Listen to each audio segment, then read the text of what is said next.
की बाबा आज मला जर का रडायला येतंय तर कोणाचा तरी खांदा आहे माझ्यासाठी, मी एकटी नाही आहे. हे खूप महत्त्वाचं असतं. अनफॉर्च्युनेटली म्हणजे माझं ऑपरेशन व्हायच्या 3 वर्ष आधी माझी आई गेली. अख्खी फॅमिली माझ्यासाठी अशी एक सपोर्ट सिस्टीम होती, पण कधी कोणी कीव नाही केली की अगं बाई तुला हे झालंय कसं होणार, अजिबात नाही. त्यामुळे मला मराठीत काम करायचंच होतं. पण आता छान छान कॅरेक्टर्स मिळत आहेत आणि मी इतकी खुश आहे की इन्स्टा फॉलोअर्समुळे तुमची सिरियल नाही चालणार आहे. तर तुमच्या कथानकामध्ये जर का असेल तेवढं दम असेल ना, तर तुमची प्रोड्युसर, डिरेक्टर, रायटर, कलाकार, तंत्रज्ञ बाकी हे सगळे खूप अभ्यासू होते. ते मला कितीतरी लोक भेटतात की जे सांगतात की ताई आम्ही सकाळी उठलो ना की पहिला तुमचा एपिसोड बघतो. मी म्हणते नका बघू, संध्याकाळी 7 वाजता बघा.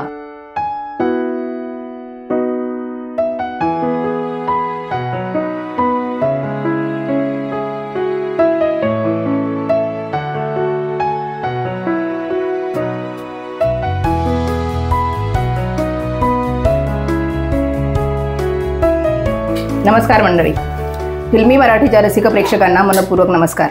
मंडळी, आज आपण अशा व्यक्तिमत्वाला भेटत आहोत ज्यांनी मालिका, नाटक, चित्रपट, बॉलिवूड आणि हॉलिवूडसुद्धा या माध्यमांमध्ये त्यांनी स्वतःची ओळख निर्माण केलेली आहे. उंच माझा झोका या मालिकेमध्ये सुभद्रा काकू त्यांची खूप गाजली आणि सध्या लग्नानंतर होईलच प्रेम या मालिकेत वसू आत्या खूप गाजत आहेत.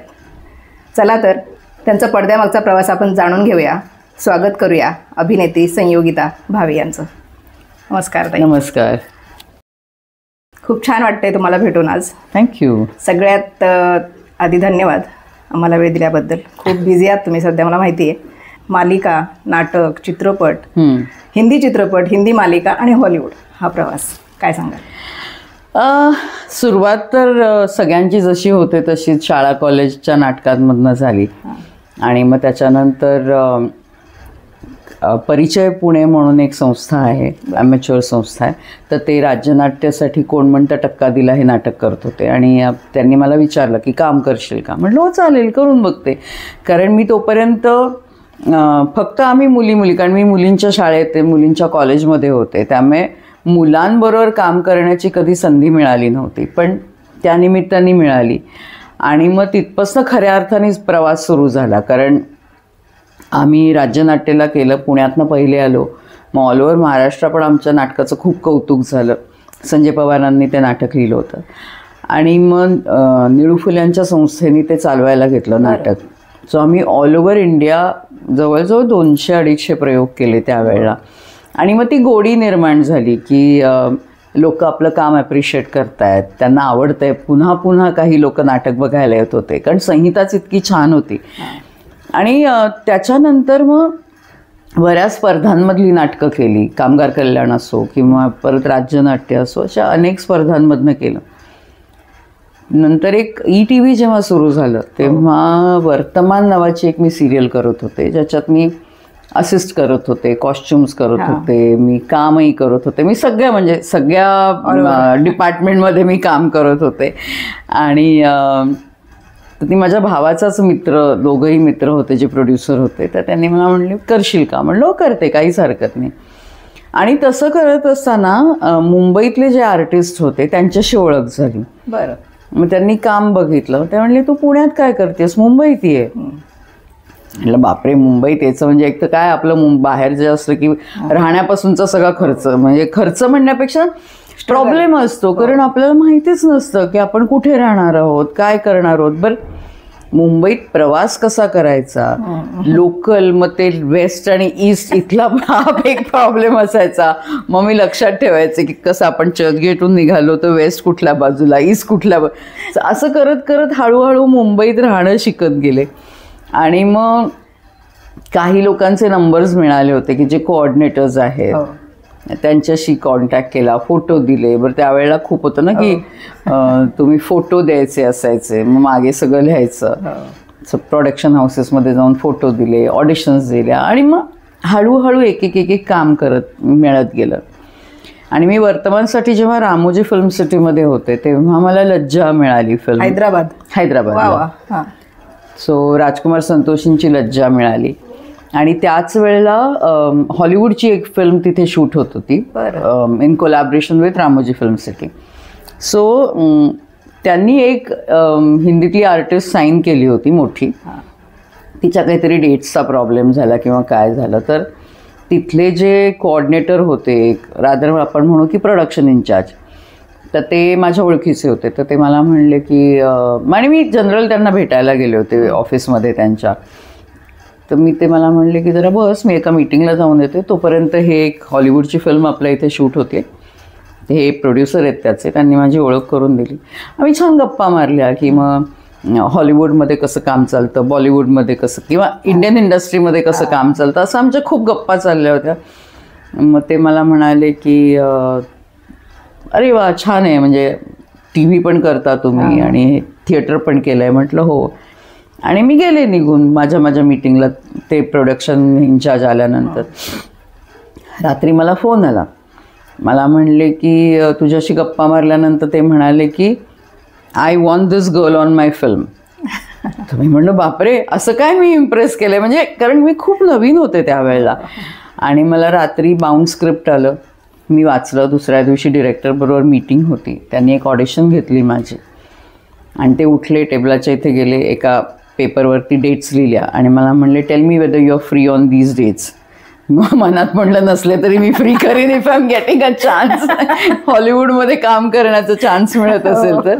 कारण त्यांचं वर्किंग पॅटर्न खूप वेगळं आहे आणि कम्पेअर टू आपल्या इथला जो आहे. आता आपल्या इथे पण खूप प्रोफेशनलिझम आलेलं आहे किंवा बाउंड स्क्रिप्ट्स मिळतात. आधी नसायचं. म्हणजे आता मी जे माझा एक्सपिरियन्स नाही आधीच्या ह्याच्यातला, पण ज्या आर्टिस्टचे इंटरव्ह्यूज बघते ते म्हणायचे, त्या महिला कलाकार किंवा इवन पुरुष कलाकार सांगतात की हिंदीचे स्पेशली, की आम्ही सेटवरती जायचो, आम्हाला साईन केलेलं असायचं, बेसिक स्टोरी सांगितली जायची, मग रायटर तिथे लिहायचा आज हा सीन करतोय. सो आम्हाला माहिती नसायचं. पण आता आपल्या इथे सुद्धा बाउंड स्क्रिप्ट्स यायला लागलेत की फिल्म फ्लोअरवरती जायच्या आधी तुमच्याकडे अख्खी स्टोरी तयार असते. तुम्हाला माहिती असतं तुमच्या कॅरेक्टरचा ग्राफ काय आहे, कसं जाणार आहे, तुम्हाला डायलॉग्स माहिती असतात, तुमचे को ॲक्टर्स माहिती असतात. त्यामुळे आता खूप आपल्या इथे बदल होत आहेत, पण त्यांच्या इथे खूप छान होतं आणि मस्त एक्सपिरियन्स होता. त्यामुळे भाषेचा प्रॉब्लेम नाही आला तेव्हा? नाही, माझं लकीली मी NCCत असल्यामुळे, म्हणजे होते NCCमध्ये, माझे खूप वेगवेगळ्या ह्याच्यातले म्हणून काय म्हणू की कॉस्मोपॉलिटन फ्रेंड सर्कल होतं माझं. कोणी पारशी आहे, कोणी ख्रिश्चन आहे, कोणी मुस्लिम आहे, कोणी हिंदू आहे. पण ह्याच्यामध्ये सुद्धा बरेच लोक कॉन्व्हेंट एज्युकेटेड होते.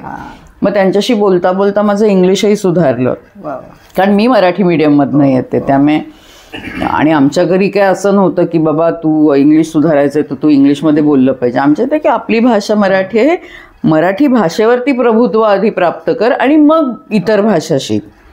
कारण तुमची मातृभाषाच जर का वीक असेल, तेवढी चांगली नसेल, तर तुम्ही कसं बोलणार दुसऱ्या भाषा.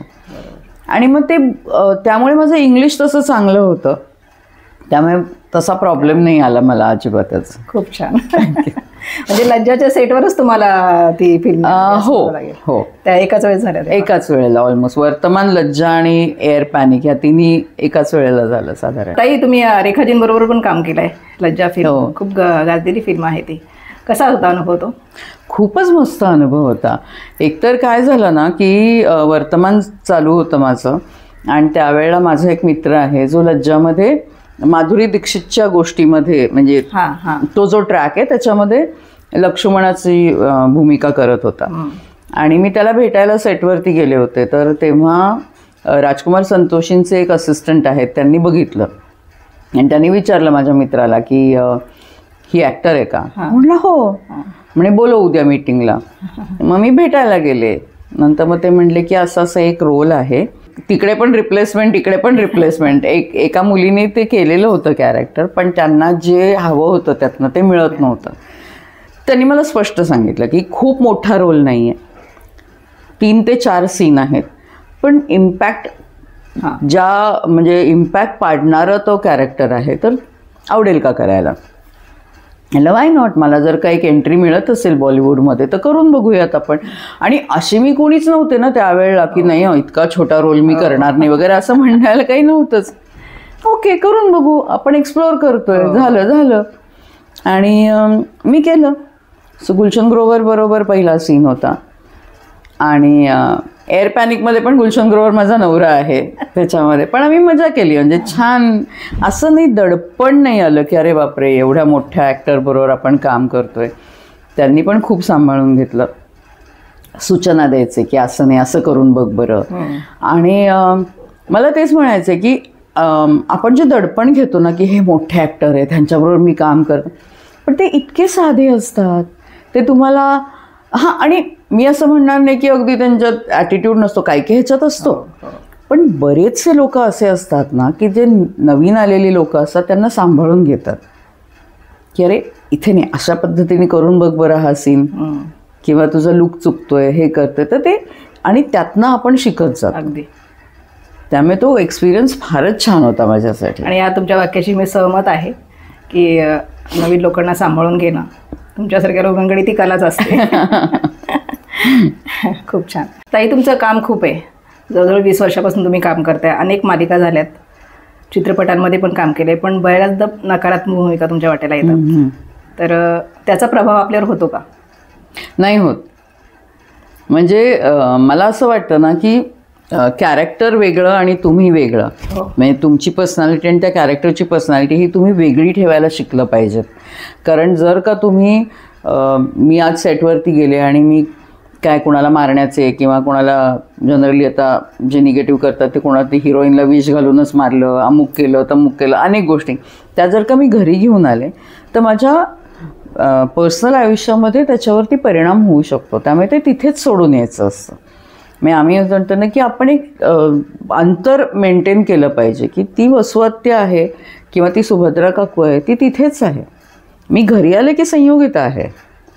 ते जर का माझ्या डोक्यात मी सतत रोज तोच 30 भूमिका साकारून काय होत नाही? नाही होत. कारण आता ना ती सवय झाली. आणि मग त्या पात्रात जायला अवघड होतं का?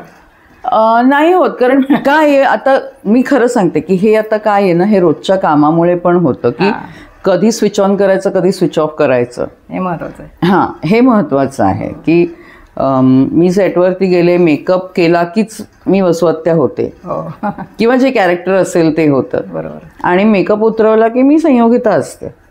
त्यामुळे तुम्ही त्या भूमिकेत जर का गुंतून राहिलात ना 24 तास, तर मग तुम्हाला त्रास व्हायला लागतो. अगदी खरं.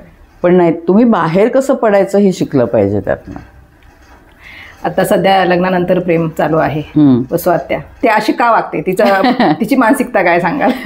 ॲक्च्युली काय आहे की वसुहत्या, तिचा नवरा, तिचा भाऊ आणि ह्या 2 मुली आहेत, त्यांचे वडील हे 3 जण बिझनेस पार्टनर होते. की आधी एका बिल्डरकडे काम करत होते, मग त्यांनी स्वतःची कंपनी सुरू केली आणि ते पार्टनर होते.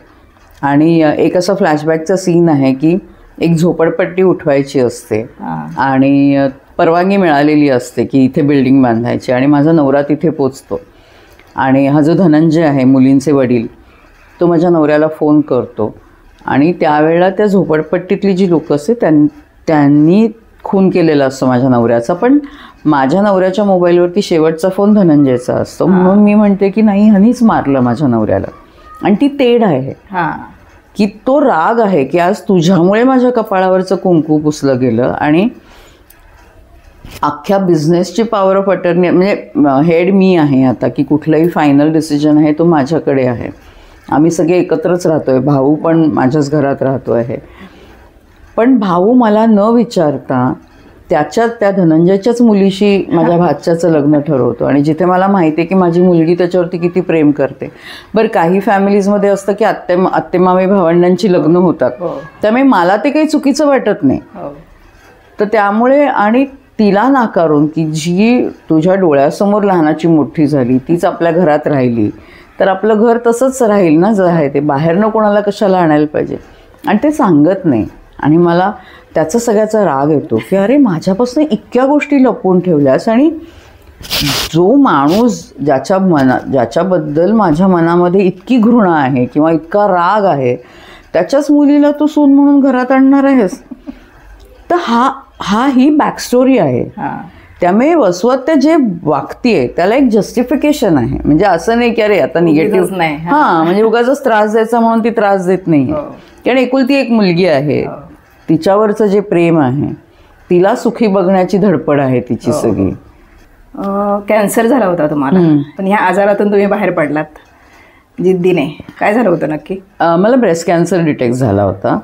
आणि आधी अगदी छोटीशी गाठ होती. तर मी जेव्हा टेस्ट केलं तेव्हा ती नॉन कॅन्सरस निघाली होती. त्यामुळे मी जरा हे होते की चला, डॉक्टर म्हणत होते की काढून टाक, पण ते मी काय म्हणजे त्यावेळेला बिझी होते, वेळ काढता येत नव्हता. त्यामुळे मी म्हटलं की तशी ती नॉन कॅन्सरस आहे ना, फायब्रॉईड तर आहे, कशाला आपण काही करायचं. पण ती फायब्रॉईडची कॅन्सरस कधी झाली हेच कळलं आणि ते खूप पटकन वाढलं. आणि मग मला बऱ्याच गाठी लागायला लागल्या हाताला, काखेत पण लागायला लागल्या. म्हणून मी मॅमोग्राम केला आणि त्याच्यात कळलं की बऱ्यापैकी क्लस्टर आहे. तर एक गुंतलेलं होतं, असं सगळं गुच्छा होता. मग टेस्ट केली. ती एक नीडल इन्सर्ट करून त्यातला एक छोटासा भाग काढून घेतात आणि ती लॅब टेस्टला पाठवतात. तिथे प्रूव्ह झालं की हे कॅन्सरस आहे. पेट स्कॅन केल्यावरती दिसलं की बाबा फक्त ब्रेस्ट आणि अंडरआर्मच्या ह्याच्यामध्येच आहे, बाकी कुठे स्प्रेड नाही झालेला. डॉक्टर म्हणले आपण पटकन करूयात ऑपरेशन. म्हटलं हरकत नाही. ऑपरेशन केलं. त्याच्यानंतर किमो सांगितल्या होत्या मला. आधी ज्या डॉक्टरांनी ऑपरेशन केलं ते म्हणले की 18 किमो, कारण ते अमेरिकन पॅटर्न फॉलो करत होते. आणि बेसिकली कसं असतं ना, म्हणजे आता मला कुठल्याच डॉक्टरांना नावं ठेवायची नाही आहेत, पण काही आपण इतके वेस्टर्न ह्याला भुललोत ना आणि महत्त्व देतोय की अमेरिकन बाईचं बॉडी स्ट्रक्चर आणि आपलं ह्याच्यामध्ये खूप फरक आहे. अगदी आपण कितीही म्हणलं ना तरी भारतीय बायका ज्या आहेत ना त्या नाजूक आहेत शरीराने, त्या अशा आवाढव्य किंवा अशा हे नाहीत. बरं आपल्याकडे काय म्हणू की नॉनव्हेज खाण्याचं प्रमाण तितकं नाही आहे.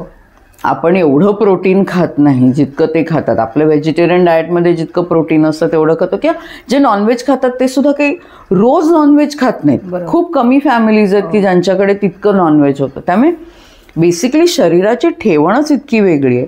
त्यामुळे तुम्ही तसं जर का दिलं ना तर तुम्ही खूप असं काय म्हणू इतके गळाठून जाता. तुमचं शरीर ते सगळं ॲक्सेप्ट करायला तयार नसतं. तर मी म्हटलं की आणि मला काय झालं होतं अनफॉर्च्युनेटली, मला ऑपरेशन नंतर ऑपरेशनच्या जागी इन्फेक्शन झालं होतं. तर मी म्हटलं काही न होता इन्फेक्शन होतं आहे.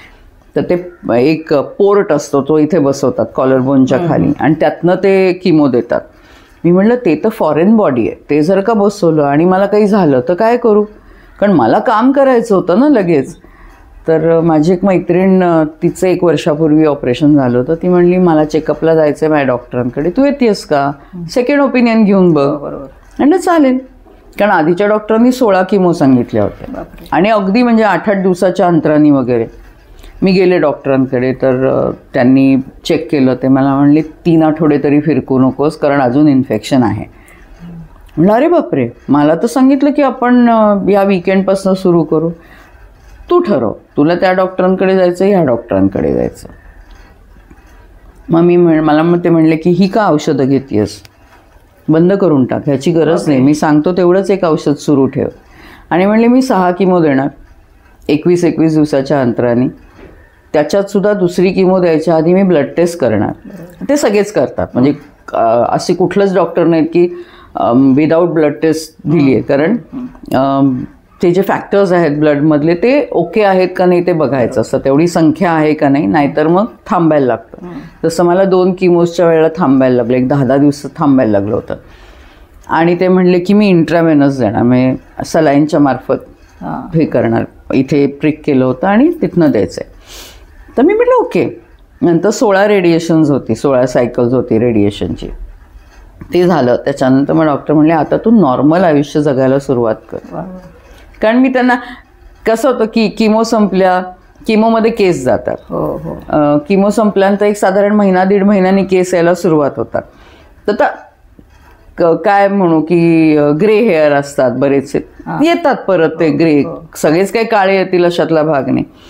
तर मी त्या डॉक्टरांना विचारलं, पण म्हटलं मग आता काम करायचं असेल तर मला हेअर कर. तुमचे केस गेले होते सगळे? हां, सगळे केस गेले होते. हो. किती वेळ जातात झाली मला आता 6 वर्ष झाली.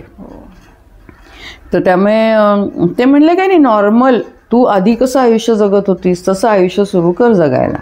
कुठला हेअर कलर वापरायचीस तोच वापर, काही हरकत नाही. आणि इतकं त्यांनी पॉझिटिव्ह त्यांनी पण हे केलं. आणि मला सुद्धा ना, मला असं कधी नव्हतं अरे बापरे मला कॅन्सर झाला आहे, ह्यातनं बाहेर पण झालं आहे, ओके आपण ट्रीटमेंट अवेलेबल आहेत, आपण ट्रीटमेंट घेऊ, ह्यातनं बाहेर पडायचं आणि काम सुरू करायचं. त्यामुळे मी स्वतःला सतत समजवायची की काही नाही, यातनं बाहेर आहे. आणि माझ्या फॅमिलीचं इतकं कौतुक आहे ना की त्यांनी कधी बाऊ केला नाही या गोष्टीचा. म्हणजे माझ्या सपोर्ट महत्वाचा असतो, खूप सपोर्ट होता. तेच मी एक वाक्य तुम्हाला आता त्या अनुषंगाने विचारते की आपण म्हणतो की मी आहे, टेन्शन घेऊ नकोस, हे वाक्य किती महत्वाचं आहे? खूप महत्वाचं आहे. त्यांनी इतका धीर मिळतो ना की बाबा आज मला जर का रडायला येतंय तर कोणाचा तरी खांदा आहे माझ्यासाठी, मी एकटी नाही आहे. हे खूप महत्त्वाचं असतं. ऑपरेशन झाल्यानंतर मी मावशीकडे राहत होते. अनफॉर्च्युनेटली म्हणजे माझं ऑपरेशन व्हायच्या 3 वर्ष आधी माझी आई गेली. त्यामुळे माझी मावशी म्हणली की ती माझ्याकडे राहणार आहे, मला माहिती नाही पण मी सगळं करणार आहे तिचं. आणि एक दिवस असंच किमो चालू होत्या, डॉक्टर म्हणाले होते की डाव्या हातावर, म्हणजे डाव्या साईडचा झाला आहे तर डाव्या हातावरती जास्ती भर नाही त्याचा. मी म्हणलं मला कॉफी प्यायची आहे, मी करू का? तर म्हटली बरं कर. मी फ्रीजमधून 1-2 लिटरचं पातेलं डाव्या हात, आणि मी मुद्दामून डावा हात वापरायचे की त्याला तयार करायचं आहे आपल्याला, त्याला वीक नाही ठेवायचं आहे. मी करायचे. मग मला कधी म्हटलं करू का पोळ्या, बरं एखाद दुसरी करून बघ. कधी नाही म्हणालं नाही कोणी की बाबा नको नको हात दुखेल अमुक, कधीच नाही. मी जशी आधी मला ट्रीट करत होते तसंच मला त्या सगळ्या ह्याच्यामध्ये ट्रीट केलं. त्यामुळे मला इतकं छान वाटतंय. किंवा किमोचा जेव्हा ते ॲप्सेस झालं होतं तेव्हा मला आंघोळ करायची नव्हती, फक्त स्पंजिंग असायचं. आणि मी माझ्या मावस भावाकडे तेव्हा राहायला होते, कारण तिथनं डॉक्टरांचं ज्यांनी ऑपरेशन केलं होतं तो दवाखाना खूप जवळ होता. आणि ज्या दिवशी सांगितलं आंघोळ करायचं आहे, माझ्या वहिनीने माझी जी काय काळजी घेतली आहे ना, म्हणजे प्लास्टिक लावून देणं, मला म्हणली मी तुझे केस धुवून देते कारण तुला अजून तेवढा हात वरती जायचा नाही, तेव्हा तिने इतकं केलं आहे माझं. आणि म्हणजे म्हणून म्हटलं ना की अख्खी फॅमिली माझ्यासाठी अशी एक सपोर्ट सिस्टीम होती. पण कधी कोणी कीव नाही केली की अगं बाई तुला हे झालंय कसं होणार, अजिबात नाही. सगळ्यांची सकारात्मक शक्ती खूप सकारात्मक आहे माझी फॅमिली. त्यामुळे ना मला असा हुरूप येतो की अरे चला करूया. ताई, आपण मराठी अभिनेत्री असून सुद्धा हिंदीमध्ये खूप तुमचं काम आहे. हो. तर मराठीकडे कमी का आलात तुम्ही? मराठीमध्ये मला कामच मिळत नव्हतं आधी. माझे डोळे सगळ्यांना असं वाटायचं रे कुठल्या कॅरेक्टरमध्ये हिला कास्ट. डोळे तेवढे सुंदर आहेत. हो, पण टिपिकल मराठी चेहरा नाही आहे ना, काळे डोळे गोल चेहरा नाही आहे ना माझा, तर त्याला थोडासा वेळ लागला. पण आता मला ॲक्सेप्ट केलं आहे मराठीने. आणि मला जे मराठी इंडस्ट्रीत खूप वर्षापासून काम करायचं होतं आता, कारण शेवटी मी पुण्यात वाढलेली, मला जर का माझ्या महाराष्ट्रीयन लोकांनीच ओळखलं नाही तर माझं हिंदीत काम करून काय उपयोग आहे. त्यामुळे मला मराठीत काम करायचंच होतं. पण आता छान छान कॅरेक्टर्स मिळत आहेत आणि मी इतकी खुश आहे की अरे कामाचं कौतुक होतं ना. हिंदीमध्ये मी नॅशनल लेवलवरती ओळखली जाते, पण ते जरी असतं तरी महाराष्ट्रीयन आपली लोक मराठी बघतात ना सिरियल्स. त्यांना जर का मी माहिती नसेल तर काय उपयोग आहे. पण त्यामुळे आता छान कामं मिळायला लागलेत. म्हणजे चांगले इकडे आणि तिकडे. बेसिकली काय आहे माहिती आहे का की हिंदी सिरियलमध्ये ना एक रिस्पेक्ट खूप आहे. अच्छा. मराठीमध्ये नाही असं म्हणत नाही आहे, पण मराठीमध्ये ना खूप फॅमिली ॲटमॉस्फिअर आहे. कुटुंबासारखं राहतो आपण. की आज मला काही लागलं तर मी सपोज मी पडले तर लगेच 4 लोक धावून येतील की अगं काय लागलं नाही ना जास्ती, वय बस बरं मी डॉक्टरांना बोलू का अमुक. हिंदीमध्ये थोडंसं कोरडेपण आहे. ते खूप प्रोफेशनल आहेत ती लोक. तुमची मैत्री झाली तर ते तुमच्यासाठी जीव टाकतील. जसं आता सिया के राम मी करत होते तेव्हा गृषा कपूरची माझी ओळख झाली, जी खूपच तेव्हासुद्धा ती खूप म्हणजे मोठी ॲक्ट्रेस होती. पण आमची इतकी छान मैत्री झाली. आता आज 10 वर्ष झाली आमची घट्ट मैत्री आहे. म्हणजे मी तिच्या फॅमिलीतला एक हिस्सा झाली आहे, इतकं आमची मैत्री आहे. त्यामुळे मी एखाद दिवस फोन नाही झाला तर तिचा फोन येतो, अरे आपने फोन नहीं किया, कहाँ हो आप, क्या कर रहे हो, मिलते हैं ना. तर हा ओलावा आहे, नाही अशातला भाग नाही, पण ते जास्ती प्रोफेशनल आहेत आणि खूप कट्टुकट. तिथे तर म्हणजे इतकं हे असतं ना की या काम करा, निघून जा. पण आपण मराठीमध्ये ना आपले कशी एक फॅमिली तयार होते, हा फरक आहे. आणि ऑफकोर्स पे स्केलचा फरक खूप आहे, कारण तसंही बघायला गेलं तर मराठीचं बजेट कमी असतं, हिंदी खूपच मोठं असतं बजेट. सगळं मोठ्या स्केलवरती तिथे होत असतं, त्यामुळे तो एक फरक आहे. रोज भरजरी साड्या, मोठे मोठे सेट्स. हो, अरे बापरे, खूप खरं काही नसतं, खरं काहीच नसतं. प्रत्यक्षात एवढं कोण राहतं का खरं सांगायचं तर? नाही, काय आहे माहितीये का, मराठी पण आली तेच व्हायला लागलंय. हो, विषय आला तर तुम्हाला विचारते मी, आधीच्या मालिका आणि आत्ताच्या मालिका काय सांगाल तुम्ही फरक? आधीच्या मालिकांमध्ये ना एक सोल होता, एक आत्मा होता, की अप्रतिम लिखाण असायचं, गोष्ट छान असायची. त्याच्यानंतर असं ते आता कसं आहे ना की साधं टेकिंग असायचं, उगाच झूम केले, उगाच वेडे वाकडे कॅमेरा फिरवले, नाही काही नसायचं. कारण ऍक्टर्स इतके चांगले होते, डिरेक्टर म्हणजे मी कुणालाही नावं ठेवत नाहीये, पण मी एक थोडंसं कंपॅरिझन करते. नावं नाही ठेवायची कुणाला, नावं नाही ठेवत आहे. फक्त काय होतंय माहितीये का, की त्यावेळेचे जे कलाकार होते, म्हणजे प्रोड्युसर, डिरेक्टर, रायटर, कलाकार, तंत्रज्ञ, बाकी हे सगळे खूप अभ्यासू होते. प्रत्येक भूमिकेचा विचार करून ते काम करायचे. आता कसं झालंय ना की आता इतकी कॉम्पिटिशन वाढलेली आहे, इतके नवीन नवीन लोक येत आहेत. ॲक्टिंग येवो न येवो, चेहरा चांगला आहे ना, ओके चला काम करा, किंवा तुमचे इन्स्टा फॉलोअर्स किती आहेत हे आजकाल बघितलं जातं, जे खूप वाईट गोष्ट आहे. की इन्स्टा फॉलोअर्समुळे तुमची सिरियल नाही चालणार आहे, तर तुमच्या कथानकामध्ये जर का तेवढा ते स्ट्रॉंग असेल, तेवढं दम असेल ना, तर तुमची हे चालणार आहे. आणि तुमचे ॲक्टर्स किती चांगले तर ती तुमची सिरियल चालणार आहे. पण अनफॉर्च्युनेटली काय झालंय ना, आता हा ट्रेंड आलाय की आपल्या ह्याच्यामध्ये बरेच रिमेक होतात. बरं, काही रिमेक ओरिजिनलपेक्षाही चांगले चालतात, पण हे आहे आजकालच्या ह्याच्यामध्ये.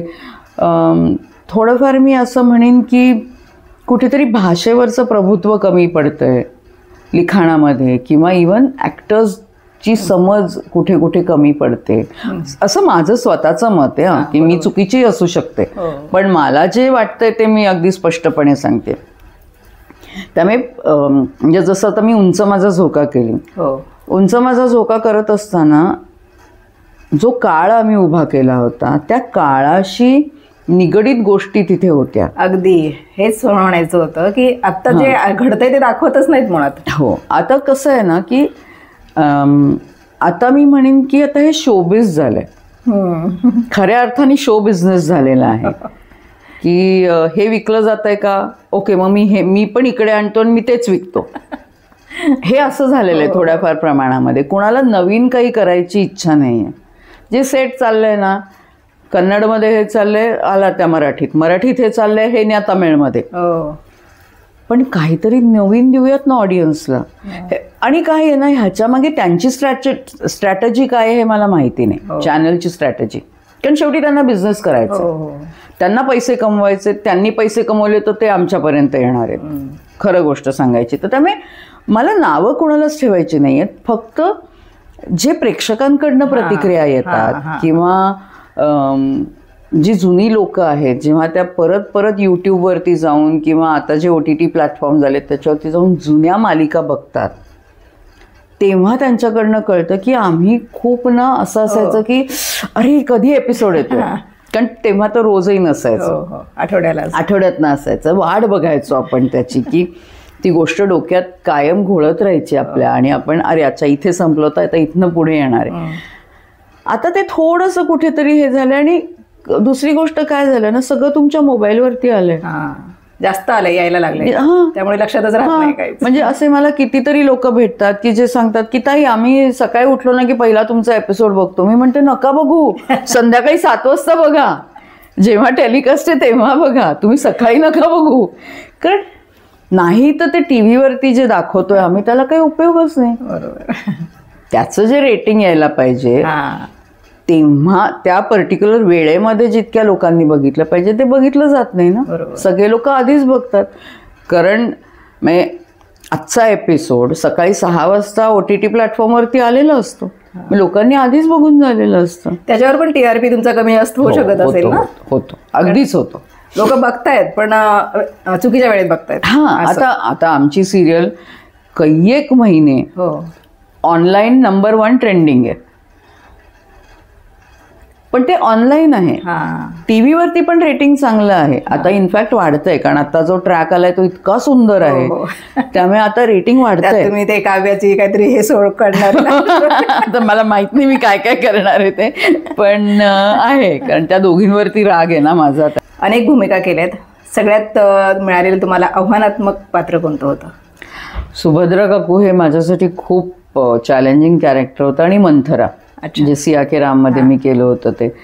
कारण मंथराला कसं होतं की ते पाठीवरती कुबड होतं, कमरेत वाकून चालायचं, आणि एक तर प्राकृत हिंदीमध्ये सगळे डायलॉग्स होते, त्यामुळे ते उच्चारण ते लक्षात ठेवून त्या पद्धतीने काम करायचं. आणि माझ्यासमोर इतके दिग्गज कलाकार होते, दलीप ताहेल होते, कृषा कपूर, त्यांच्याबरोबर काम करायचं. दडपण नव्हतं आलं, पण ते चॅलेंजिंग होतं खूप. आणि एक तर इतकं छान वाटतं की लोकांनी ॲप्रिशिएट केलं ते, की अरे इतक्या छान पद्धत. कारण कसं आहे ना की ललिता पवारांनी ती भूमिका इतकी गाजवली होती. तर जेव्हा कास्टिंग झालं, जेव्हा माझं फायनल झालं, तेव्हा असं झालं अरे बापरे, आता कम्पॅरिझन होणार की त्यांनी केलेली भूमिका आणि मी केलेली भूमिका. पण म्हटलं निदान थोडंफार जवळ जरी जाऊ शकलो तरी आपण प्रयत्न करूयात ना, आणि त्याने केले. आणि सुभद्रा काकूचं कसं होतं ना की एक तर मराठीमध्ये एवढी मोठी भूमिका मला मिळाली होती, आणि मी म्हटलं नाही चीज करायचं याचं. बरं, त्याच्यात सुद्धा कसं होतं की स्वातंत्र्यपूर्व काळातली जी मराठी बोलली जायची की आम्ही असं केले, आम्ही जावे काय, आपल्याला ही बोलायची सवय नाही आहे, मी जाऊ का, आधली भाषा, आधीची भाषा ती आत्मसात करणं. आणि परत तेच होतं ना, त्या कॅरेक्टरचं सुद्धा असं होतं की लहान वयामध्ये मुलगा लहान पदरात असताना नवरा देवाच्या शोधात निघून जातो, आणि त्या काळी एकटी बाई म्हणजे ती समाजाची मालमत्ता समजली जायची ना. अजूनही तेच, काही बदल झालेले नाही जास्ती, पण कुणी आपल्या इब्रतीवरती घाला घालू नये म्हणून ती फटकळ वागायला लागते, आणि त्या पद्धतीनेच ती वागत राहते सगळ्यांचीच म्हणजे चिडून आणि हे करून आरडाओरड करून वागत की माझ्या जवळ येऊ नका, लांब राहा माझ्यापासून. तर ते कारण तशी मी स्वतः नाही आहे, त्यामुळे मला ते जरा करताना थोडं कठीण जात होतं सुरुवातीला. पण आमचे डिरेक्टर आणि प्रोड्युसर वीरेंद्र प्रधान त्यांनी ती इतकं छान पद्धतीने समजावून सांगितलं, आणि अरुणा जोगळेकरांनी डायलॉग्स इतके सुंदर लिहिले होते, त्यामुळे वाचताच कळायचं की अच्छा आपण हे अशा पद्धतीने करायला पाहिजे. खूप मजा आली. पण डेली सोप करताना रोजचं पाठांतर, आत्ताच आमचा सहज बोलताना विषय झाला होता, रोजचं पाठांतर किती कठीण असतं आणि किती सोपं असतं? खूप सोपं आहे. आता खूप सोपं झालंय, कारण आता इतके वर्ष करतोय ना. रोज वेगवेगळे विषय असतात ना. पण कालचे डायलॉग काल संपले, आज वेगळं. येस. किती वेळात होतं पाठांतर? नाही, आमचं कसं असतं की स्क्रिप्ट आल्यावरती आम्ही एकदा वाचतो, मग जो को ॲक्टर असेल त्याच्याबरोबर वाचतो, मग डिरेक्टर म्हणतो की रिहर्सल करूया, मग तेव्हा रिहर्सलला वाचलं होतं. 3दा-4दा ते जातं ना, त्यामुळे मग होतं पाठ, काहीच नाही. चांगलं. आणि ती सवय झाली आता. हो, सवय झाली आता. एक म्हण आहे आपल्या मराठीमध्ये की जे होतं ते बऱ्यासाठी होतं. या वाक्याची प्रचिती तुम्हाला कधी आली? अरे बापरे, हा नेहमी विचारते मी. एक गंमत पण आणि एक काहीतरी दृष्टिकोन पण. बरोबर आहे का असं काय जे झालं ते बरं झालं? नाही, असं खरं सांगायचं तर असं नाही आहे माझ्या आयुष्यामध्ये. कारण एखादा मी म्हणेन की बाबा एखादी व्यक्ती की जी मला नको होती माझ्या आयुष्यात, ती माझ्या आयुष्यातनं निघून गेली. असं घडलंय का काय कधी? हा, झालंय असं. एक गोष्ट झाली अशी की म्हणजे मला ऍक्च्युली नाही आवडत त्याविषयी जास्ती बोलायला, त्यामुळे. दुसरी म्हण आहे कानाला खडा. त्याबद्दल? बापरे, कानाला खडा म्हणजे एकदा असं झालं होतं की मी एक न्यूकमर होती खूप, एक मुलगी, आणि मी तिला काहीतरी सांगायला गेले की ऐक ना, हा सीन ना अशा पद्धतीने बघ ना करून, किंवा तू जे बोलतेस ना तर ते त्याच्यावरती ह्या शब्दावरती स्ट्रेस न देता दुसऱ्या शब्दावरती स्ट्रेस देऊन बघ ना, बघ कसं वाटतं. कारण वाक्याचा अर्थ बदलतो. तुम्ही कुठल्या शब्दावरती स्ट्रेस देताय त्याच्यावरती वाक्याचा अर्थ बदलतो, तर तू त्या पद्धतीने करून बघ. तर सीन केला आणि नंतर ते म्हणलं काय स्वतःला समजते माहिती नाही, माहिती काय केलं वगैरे. आणि मला असं वाटलं की ओके, यापुढे मी कुणालाही सुधारायला जाणार नाही, ते माझं काम नाही, डिरेक्टर बसलाय त्याच्यासाठी, तो बघेल काय करायचं ते. त्यामुळे मी तेव्हापासून ठरवलं की हां, आता खूप मैत्री झाली, कोणी काही विचारलं तर मी सांगते, नाही अशातला भाग नाही. की आता माझी कश्मीराजी माझ्या मुलीचा रोल करते, ती मला कधी कधी विचारते की ताई ह्याचा अर्थ काय ग, किंवा हे कशा पद्धतीने घेऊ, किंवा मी पण तिला कधी कधी विचारते की काय बरं वाटतंय ना ग. ते हे असेल ना तर ठीक आहे, पण मी स्वतःहून कुणालाही आजकाल सुधारायला जात नाही. कानाला खडा, सॉरी. तुम्ही तुमचं करा, मी माझं करते. हे परफेक्ट झालं. रॅपिड फायर घेऊया. हो चालेल. हां, कॉस्ट्युम डिझायनिंग की अभिनय? दोन्ही. आता दोन्ही कामं चालू आहे सध्या? नाही, आता कॉस्ट्युम डिझायनिंग जरा कमी केलंय. अच्छा. मला अनुपम खेर सर तर फारच आवडतात, म्हणजे त्यांच्याकडनं इतकं शिकण्यासारखं आहे ना. मृणाल, ज्ञानदा की कश्मीरा? नका सांगू प्लीज. नाही आम्हाला नाही, माझ्या तिघी लाडक्या आहेत. आई ग, फार अवघड प्रश्न. ते पण दोघं फार गोड आहेत. ही टीमच इतकी गोड आहे ना की मी कोणाला नावच ठेवू शकत नाही, इतके सगळे छान आहेत. त्यामुळे हा का तो नाहीच होऊ शकत. सगळी टीम माझी, सगळेच लाडके आहेत. सगळे लाडके आहेत. वाचन की लिखाण? वाचन. सुट्टीचा दिवस म्हणजे काय? सुट्टीचा दिवस म्हणजे आराम करणे आणि जी घरातली पेंडिंग कामं असतात ती कंप्लीट करणे. मालिका की रंगमंच? ॲक्च्युली रंगमंच. बॉलिवूड की हॉलिवूड? दोन्ही. मराठी चित्रपट की बॉलिवूड? बॉलिवूड, कारण मराठी चित्रपट तितके केलेले नाही आहेत. कुणी दिलं मला काम तर मला अगदीच आवडेल करायला. कॉमेडी की इमोशनल? कारण निगेटिव्ह चालूच आहे. इमोशनल. बरं, तुमचा फेवरेट दिग्दर्शक? आत्तापर्यंत खूप आहेत खरं तर, पण तुषार भाटिया म्हणून आमचे एक होते सिया के राममध्ये. अच्छा. तर ते ज्या पद्धतीने काम काढून घ्यायचे ना तुमच्याकडून, तर ते, किंवा रादर ते सोडायचे आमच्यावरती की तू करून दाखव, तू कशी करणार आहेस. अच्छा. मग त्याच्यात जर का त्यांना काही वाटलं तर ते फाईन ट्यून करणं की असं नाही असं करून बघ. तर तो जो एक कलाकाराला जो एक फ्रीडम दिला जातो ना की तू तुझ्या पद्धतीने कर, मग काही चुकत असेल तर मी सांगतो. आणि बरेचदा असं असतं ना की दिग्दर्शकाचं आणि तुमचं थिंकिंग सेम असेल तर मजा येते काम करायला. तुषार भाटिया अमेझिंग डिरेक्टर आहेत खरंच. प्रसिद्धी की समाधान? समाधान. घर की सेट? दोन्ही, कारण ते माझं घरच आहे दुसरं. शूटिंग दरम्यानचा फनी मुमेंट? अरे बापरे, उंच माझा झोकाचाच प्रसंग सांगते. छोटी रमा, तिचं गर्भधारण हे करतो आम्ही, समारंभ करतो, आणि त्याच्यानंतर मी आणि माई तिला आम्ही माधवरावांच्या खोलीमध्ये आम्ही घेऊन जात असतो. आणि माझं वाक्य असं होतं की रमाबाई, आजपासून आता तीच तुमची खोली बरं का. तर ती म्हणतं मी म्हणलं रमाबाई, आजपासून तीच तुमची रूम बरं का. तर ती माझ्याकडे, तेजू माझ्याकडे, ताई तू रूम म्हणालीस. म्हटलं अगं बाई हो, कारण आपल्याला ना इतके कॉमन झालेत हे शब्द, त्यामुळे कळतच नाही. तर हे होतं. किंवा अजून एकदा काय असंच, पण भाषेवरनंच बरेचदा हे होतं की आपण इतक्या पटकन इंग्लिश शब्द वापरून जातो तिथे. एखादे प्रेक्षकांची प्रतिक्रिया गमतीशीर खूप असतील ना, कारण रोल तुमचे निगेटिव्ह, त्यामुळे. हो. म्हणजे परवाच एक आले की अंतर्यामी बघायला एक मुलगी आली होती 20 वर्षाची, आणि तिने मला इन्स्टावरती मेसेज केला की मी वसुहत्याला अशा वेगळ्या भूमिकेत बघणं कधी इमॅजिनच केलं नव्हतं, आणि यू आर सो फॅब्युलस. आज जे मी काय बघितलं त्याच्यामध्ये, त्यामुळे मला कुठेही वसुहत्या दिसली नाही, तर मला एक वेगळीच कलाकार दिसली. तर ते माझ्यासाठी खूप छान होतं की दोन्हीमध्ये मी एक वेगळेपणा आणू शकते. सुंदर. OTT की सिनेमा? ॲक्च्युली दोन्ही, पण आता OTT जास्त, कारण मी घराघरामध्ये लवकर पोचते OTTने. आवडतं सहकलाकार येतो खूप आहेत. पण मी पुन्हा वृषाचं नाव घेईन, कारण खूप साधी आणि खूप अशी पटकन मिक्स होणारी, प्लस तुमच्या कामाचं ॲप्रिशिएशन पण करणारी, आणि अशी खूप एक माणसंच वेगळे असतात. हां, ती फार वेगळी आहे.